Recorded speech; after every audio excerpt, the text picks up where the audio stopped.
them just got too tight to each other and they've got both just wrestling. Yo también. Yo me incluyo también, pero no chocamos niente. Tenemos que decir la verdad. Your love makes me strong, but your hate makes me unstoppable. That's a quote from Cristiano Ronaldo. But which players actually hate him and make him unstoppable, as he says? These are 10 people who motivated Ronaldo with hate. From insults and betrayal by old friends to real rivals. Number 10. Do you remember Coke? No, not the Escobar kind, but the football player. During a heated derby between Real Madrid and Atletico Madrid on November 19, 2016, Ronaldo and Coke had a serious argument. Coke insulted Ronaldo in front of millions of people, and everyone was shocked when they heard the homophobic words he shouted. Luckily, Gareth Bale came by, talked to Ronaldo and pulled him away from the fight. And to be honest, Ronaldo had the last word here. He scored a hat-trick in that game and gave Coke the perfect response to his insult. I might be a faggot, but a very, very rich one. You a-hole, Ronaldo said. What a legend. Number 9. Next on the list is his former teammate Ruud van Nistelrooy. In the early 2000s, the Dutch striker was one of the best goal scorers in the Premier League while playing for Sir Alex Ferguson at Manchester United. But when the manager decided to bring in young talent, Van Nistelrooy's temper became a problem. Louis Saha, a former United striker, confirmed this. Ruud had this ego. He demanded every pass. With the rise of Cristiano Ronaldo and Wayne Rooney, things got difficult. Among all the young players, Van Nistelrooy disliked Ronaldo the most.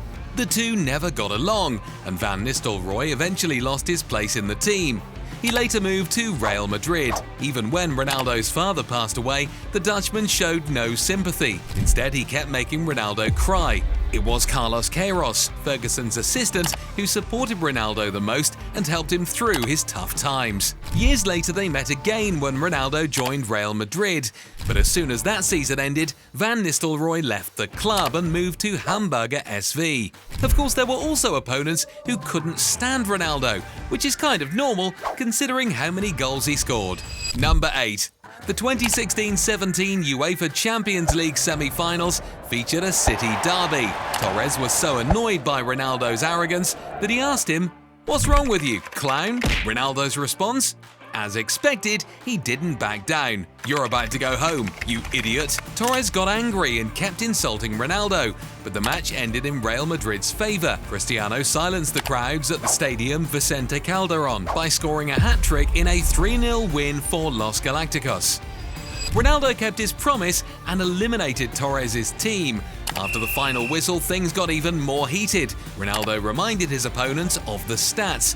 Atletico had been knocked out by Real Madrid for the 4th time in a row, including 2 crushing defeats in the Champions League finals. So, Atletico's title dreams in 2014 and 2016 were completely destroyed.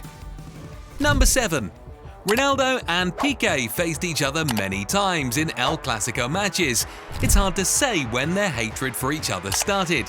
You could simply say they hated each other because they played for rival clubs. However, one major reason why Piqué disliked Cristiano is pretty obvious. If you're a true football fan, you'll know. Cristiano dives a lot and often gets rewarded by the referees. Piqué once told the media. But that wasn't all. He even started mocking Ronaldo in public. In 2016, Barcelona celebrated their league title on the streets.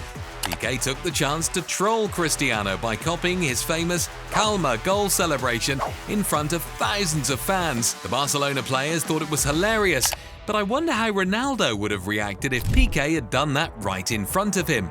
The rivalry between them makes sense, given they played for rival teams. Number 6. The next person is not a player, but he used to play for Barcelona. Mr. Pep Guardiola. A few years ago, he was definitely not a big fan of Ronaldo. Their rivalry first became clear during a famous El Clasico match when Barcelona destroyed Real Madrid 5-0. When Barcelona was leading 2-0, the ball went out for a throw-in. Guardiola tried to keep the ball away from Ronaldo to waste time. But we all know Ronaldo, he wasn't having it. Out of frustration, he pushed Guardiola and went to the ball.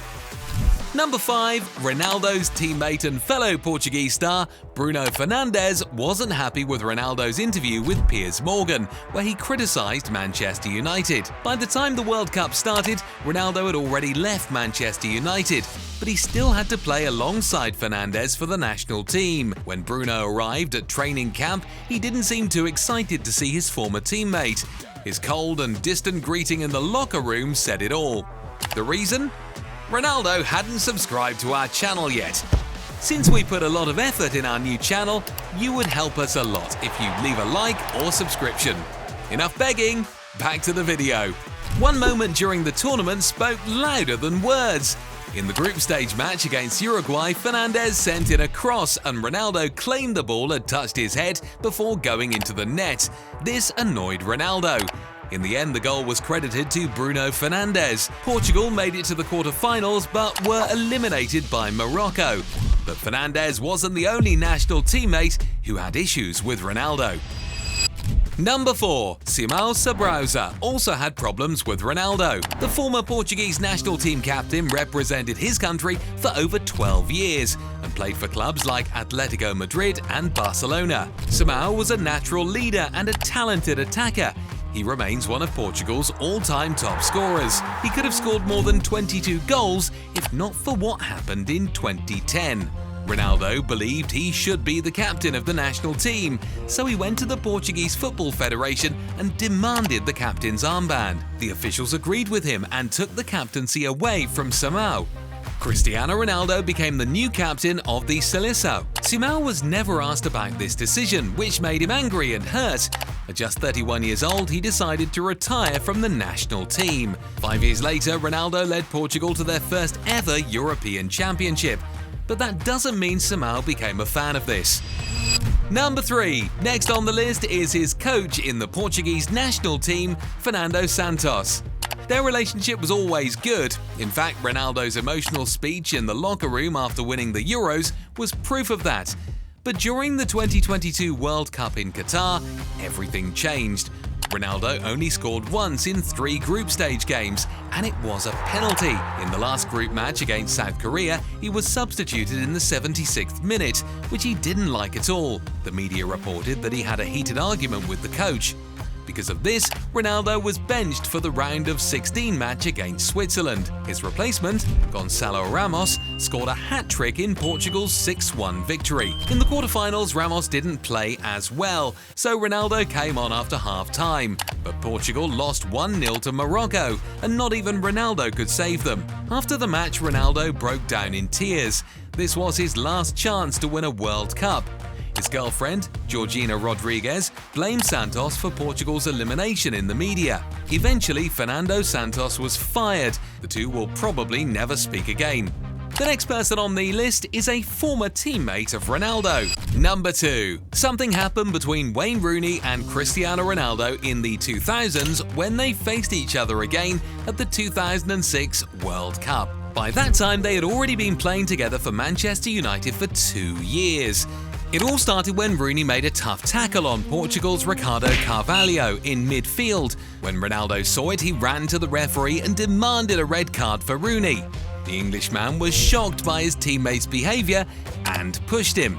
In the end, Rooney did get a red card and Portugal advanced to the next round. Rooney wasn't ready to forgive Ronaldo, so Sir Alex Ferguson had to step in to resolve the conflict.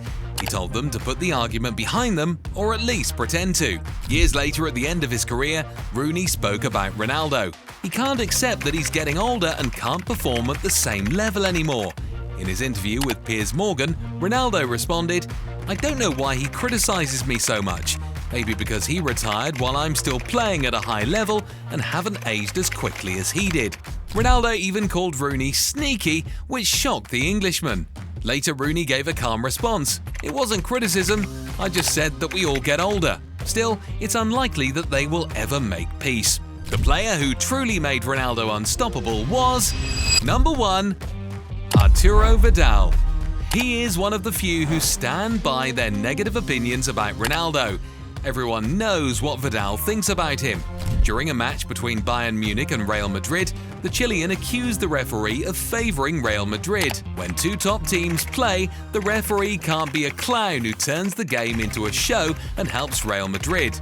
That's a strong statement. Ronaldo was definitely not happy about it, but Vidal's next comment turned them into lifelong enemies.